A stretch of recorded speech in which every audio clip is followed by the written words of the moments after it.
What's going on, everybody? It's the Bulls Show, aka Aidan, and welcome back to another video. Ladies and gentlemen, today we're going to be discussing the possibility of another Chicago Bulls interest at the center position, and his name is Mitchell Robinson. Played for the New York Knicks. Ladies and gentlemen, a couple of good things and bad things about him, and potentially the safer option between the two players we've talked about. Obviously, last night talking about Rudy Gobert. Today we're going to be talking about Mitchell Robinson and what the possibilities are for the Chicago Bulls. But before we get started, please like and subscribe to the Bulls Show. Turn notifications on and let me know in the comments below your thoughts about the high potential that Mitchell Robinson could have for the Chicago Bulls. Do you see this as the better option between Rudy Gobert and Mitchell Robinson? And all things being said, is this the safer option for the Chicago Bulls as well? Because there's a lot to get through, not only in terms of his contract and his situation there, but also just because of, I guess, what he can bring to the table for the Chicago Bulls. So, played for the New York Knicks, a team that I'm not really a big fan of, in all honesty, especially this year. I think they've had a dramatic drop-off from what they were over the previous season. So hopefully New York is one of those teams that can get back on their feet. But at the end of the day, a little bit of a down year. But Mitchell Robinson played by far his healthiest season in the NBA this season. Played 72 games. Some of them were starting, some of them off the bench. Averaged 8.5 points per game, 8.6 rebounds, 0.5 assists, shooting 76.1% from the field. Did not take nor did he make a three-point shot. So obviously strengths and weaknesses there. Guy that doesn't need to spread the floor, guy that is not going to take a three, force up a shot if necessary, does not need to do that. He knows where his bread and butter is. Majority of the time, I think all of the time, in all honesty, it's in the paint. He's going to be a paint presence on the offensive end and the defensive end. I believe his blocks as well per game for this season was 1.8 blocks. His highest was actually 2.4 blocks at the very beginning of his career in his first season with the New York Knicks. So, very, very interesting. A guy that could definitely provide you that rim protection that I think that we need. And obviously, it's not just the blocks that really matter in terms of being a rim protector. It's deterring shots. It's being a paint presence. It's playing big in the paint. And I think on the defensive end, he can bring a lot of that with a couple of easy shots here and there on the offensive end to give him a couple of easy opportunities as well. In my opinion, he's obviously better than the players that we have at the backup center position in Tony Bradley or Tristan Thompson. Obviously, I think Mitchell Robinson can be better for the Chicago Bulls and is better in the NBA at this point in time. He's younger, is 24 years of age as well.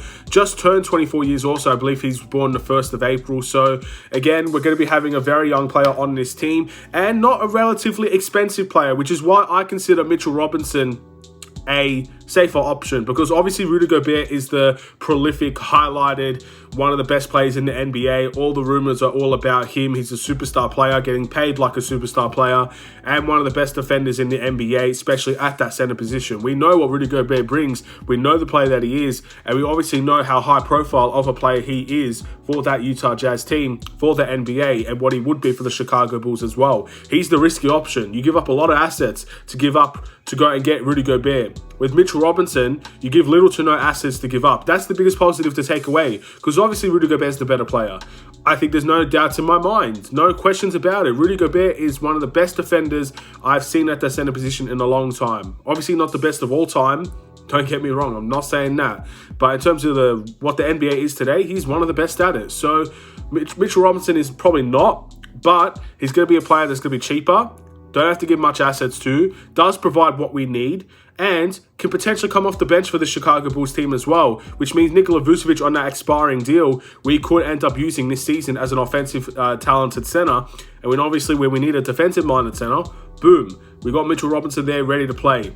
He has been healthy this season. Very, very interesting. Him and Bamba are the ones that I look at for injury records, and I get a little bit worried because obviously last season he played 31 games. He actually did play 66 and 61 games prior to that, so that's not too bad whatsoever. But again, an injury for a 7-footer is awfully concerning in my eyes, but I'm not really concerned about his injury record as of now, and hopefully that can stay the same if he's on the Chicago Bulls team.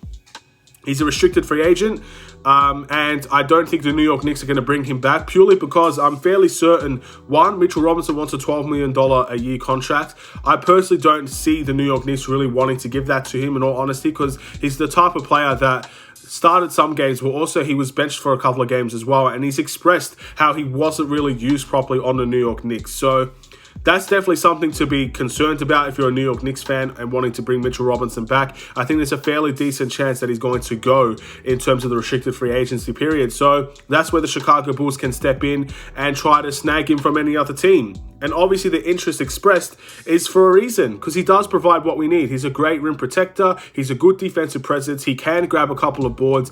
And I think with the team that we have, the guards like Lonzo, like a Caruso, like a Ayo, I think Ayo always has good connections with the centers, can get him easy looks in terms of the paint. And that's where his bread and butter is at the end of the day. I think the biggest weakness is his free throw percentage. We have to stay away from that. I don't want him getting fouled. He's not the player that I look at and say, yep, he's the player that I want shooting those free throws. Absolutely not. He needs to continue to work on that and try to build himself up to at least a consistent 60% free throw shooter, like even what Tristan Thompson was. And that is really a stretch as well. He was really bad from the free throw line for the Bulls, but Mitchell Robinson is going to be much, much worse. He shot under 50%. That's really, really bad. That's his biggest weakness, but at the end of the day, it's a good option. It's a good bench option, in my opinion. It's the safer option. We can use those assets that we're going to give to Rudy Gobert in terms of, I guess, Vucevic, Kobe White, the 18th overall pick if we're wanting to get rid of it, future picks as well, maybe even a lot of people were saying Javonte Green in trade conversation with Rudy Gobert, even Patrick Williams, stuff like that. We can use all those assets in different ways. And I guess my question is, who would I rather have? Now, look, we want to aspire for a championship team at the end of the day. And I think in terms of getting championship teams, you need the best players on this team. And I think Rudy Gobert is the best player. So that's the player that I personally would go with in terms of who would I rather have. That doesn't mean I think Mitchell Robinson's a bad choice. I actually think he's a very good choice. I think Bamba is a very good choice. I think the centers that we're looking at, even at the NBA draft, all of them are great choices. I think all of them can do the job. I think all of them can make an impact in one way or another, whether it's offensively or defensively. We have good options at the center position. No matter how you spin it, we have great options.